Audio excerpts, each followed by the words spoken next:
ભગવાન જગન્નાથ, તેમના નામ પરથી જ ખ્યાલ આવી જાય છે કે તે આખા જગતના નાથ છે. તે તેમની ભક્તિમાં કોઈ નાત જાત નથી જોતા. તેમની માટે બસ પ્રેમ જરૂરી છે, ભક્તિ જરૂરી છે.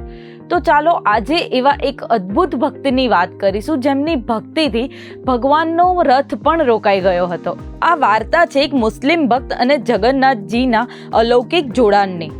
સાલબેગ ઓરિસ્સામાં જન્મ્યા હતા અને તે જન્મ એક પઠાણ પરિવારમાં થયો હતો. તેમના પિતા સુબેદાર લાલબેગ ઓરિસ્સાના ઇન્ચાર્જ હતા અને તે હિન્દુ વિરોધી વલણ ધરાવતા હતા.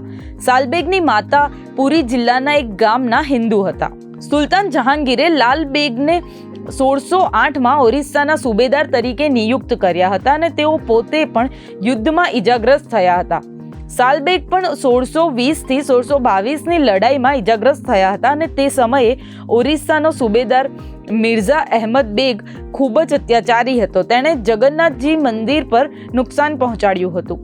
આ સમયગાળા દરમિયાન એક લોકવાયકા મુજબ સાલબેગ ગંભીર રીતે બીમાર પડ્યા અને તેમની માતા તેમને ભગવાન જગન્નાથ બધું સારું કરશે તેવા આશીર્વાદ આપ્યા.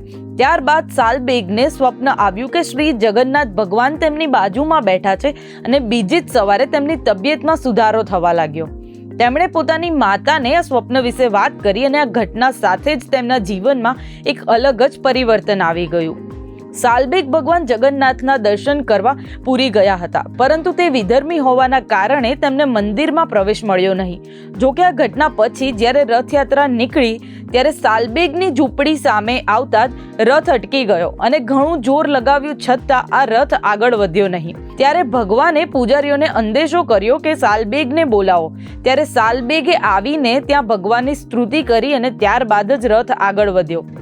આશ્ચર્યની વાત એ છે કે આજે પણ ભગવાનનો રથ શહેરની યાત્રા માટે નીકળે છે અને ત્યારે તેના પૈડા સાલબેગની સમાધિની સામે આવતા જ થંભી જાય છે. આ બાબત આજે પણ બધાને આશ્ચર્યમાં મૂકી દે છે અને આ સાલબેગ અને ભગવાન જગન્નાથની અતૂટ ભક્તિનો જીવંત પુરાવો છે.